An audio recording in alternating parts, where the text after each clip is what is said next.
درود پاک پڑھ لیجیے۔ اللہم صلی وسلم وبارک علی النبی الامی و آلہ و صحابہ اجمعین کما تحب و ترضی بان تصلی علیہ۔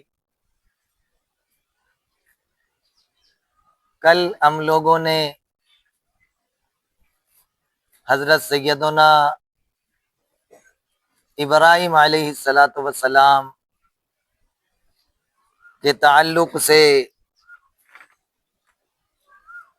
یہ جانا تھا کہ اللہ تعالیٰ نے حضرت ابراہیم علیہ السلام کو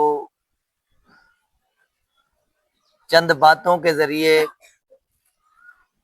آزمایا تھا، اور ابراہیم علیہ السلام ان تمام آزمائشوں میں پورے طور پر کامیاب ہوئے، جیسا کہ آیت پاک میں ہے، اعوذ باللہ من الشیطان الرجیم وَإِذِ ابْتَلَىٰ إِبْرَاهِيمَ رَبُّهُ بِكَلِمَاتٍ فَأَتَمَّهُنَّ۔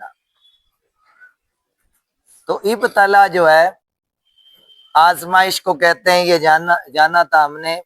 اور جو بھی اللہ کے محبوب بندے ہوتے ہیں، نیک بندے ہوتے ہیں، جن کا اللہ انتخاب کر لیتا ہے، ان کو آزمائش میں مبتلا فرماتا ہے۔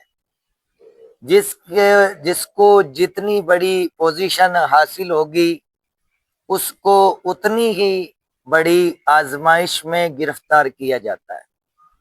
جیسا کہ ابتلا لفظ سے، بلا لفظ سے، نبتلی سے، اور اس مادے سے کہ با، لام اور واو سے متعدد آیات قرآن کریم میں ذکر کی گئی۔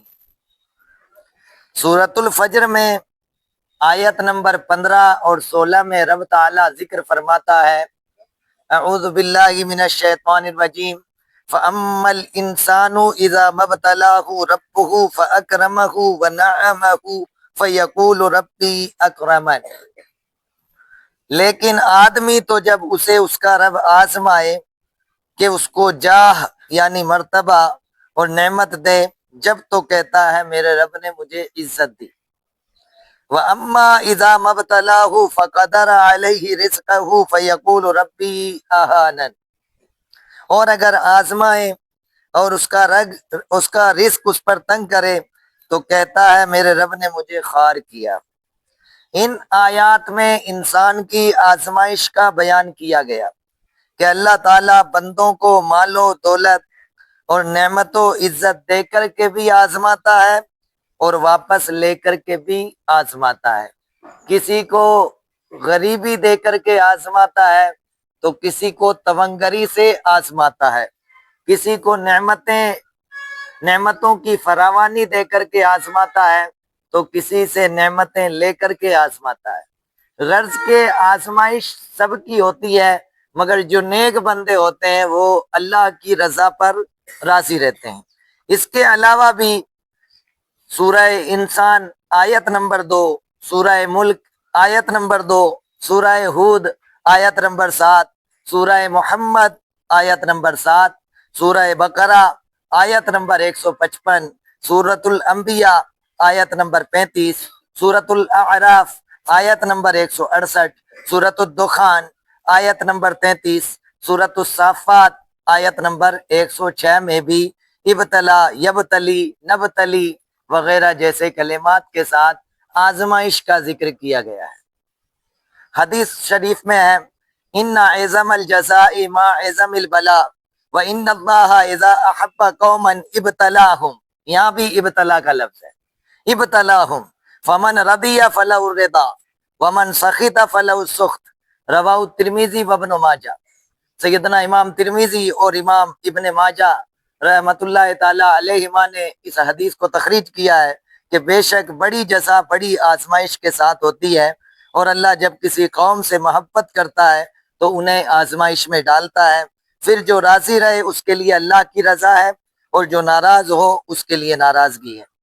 اور حدیث شریف میں ہے، اشد الناس بلاء الانبیاء ثم الامثل فالامثل، سب سے زیادہ آزمائش انبیاء کرام علیہم الصلاۃ والسلام پر ہوتی ہے، پھر ان کے بعد جو افضل ہوں ان پر ہوتی ہے، پھر ان کے بعد جو افضل ہوں ان پر ہوتی ہے۔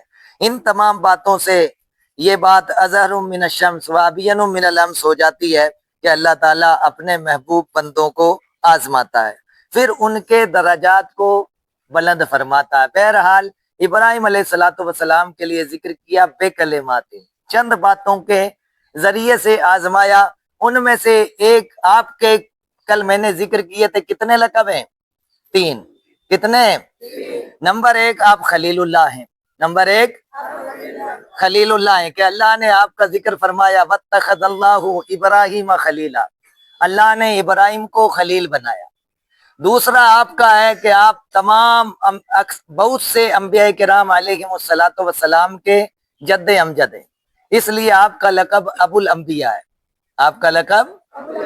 اور تیسرا آپ کا لقب ہے امام الناس، تیسرا لقب ہے جیسا کہ اسی آیت میں بتایا ہے انی جاعلک للناس اماما، قال انی جاعلک للناس، تو آپ امام الناس ہیں۔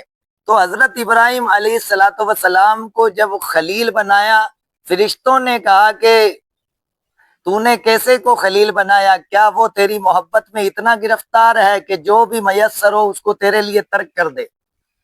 تو روایت میں آتا ہے کہ حضرت اللہ تبارک و تعالیٰ نے فرشتوں سے کہا کہ جاؤ میرے ابراہیم کو آزما لو۔ تو 2 فرشتے حضرت ابراہیم علیہ السلام کو اللہ نے مال کثیر دیا تھا، بکریوں کا ریوڑ تھا، اور فرشتہ آیا اور آ کر کے ان کے ریوڑ جہاں تھا ایک میدان میں جا کر کے یا چھپ کر کے جا کر کے پڑھتا ہے سبح قدوس ربنا ورب الملائکۃ والروح، یعنی اللہ کا ذکر شروع کر دیتا ہے، اللہ کا ذکر کرتا رہتا ہے، تھوڑی دیر کہتا ہے خاموش ہو جاتا ہے۔ حضرت ابراہیم علیہ السلام رب کے ذکر کو سنتے ہیں تو توجہ کرتے ہیں کہ کون سنا رہا ہے، کہ اتنے میں فرشتہ جو انسانی شکل میں تھا ظاہر ہوتا ہے، تو کہا اے اللہ کے نیک بندے، تم میرے رب کا ذکر کر رہے تھے اور خاموش ہو گئے، واپس اسی ذکر کو مجھے سناؤ۔ وہ فرشتہ کہتا ہے ابھی تک تو میں مرضی سے پڑھ رہا تھا، اس لیے میں نے کچھ نہیں مانگا، لیکن کیا دو گے اگر میں اب رب کا ذکر کروں؟ کہ یہ جو بکریوں کا ریوڑ ہے آدھا پورا دے، آدھا حصہ اس کو تمہیں دے دوں گا۔ تو پھر فرشتہ ذکر شروع کرتا ہے، اور ذکر کرنے کے بعد تھوڑی دیر بعد وہ رک جاتا ہے، تو حضرت ابراہیم علیہ السلام فرماتے ہیں کہ اور ذکر کرو۔ اب وہ فرشتہ کہتا ہے کہ اب اور کیا دو گے؟ کہا یہ جو ریوڑ آدھا بچا ہے یہ بھی تم ہی لے جاؤ، لیکن مجھے میرے رب کا ذکر سناؤ۔ اب فرشتہ پھر ذکر کرتا ہے اور تھوڑی دیر بعد پھر خاموش ہو جاتا ہے، کہا مجھے اور ذکر سناؤ۔ کہا اب تمہارے پاس کیا بچا ہے، کیا دو گے؟ کہا اس بکریوں کے ریوڑ کو چرانے کے لیے کسی خدمت گار کی ضرورت پڑے گی جو ان کی خدمت کرے، تو مجھے خدمت کے طور پر ساتھ لیتے جاؤ۔ پھر وہ فرشتہ جو ہے اپنی اصلی حالت پر آ گیا اور کہا کہ میں تمہیں آزما رہا تھا، رب نے تمہیں خلیل بنایا تو رب کے لیے تم کیا کیا چیز قربان کر سکتے ہو، میں نے تمہیں دیکھ لیا کہ تم اللہ کے لیے ہر چیز کو قربان کر سکتے ہو۔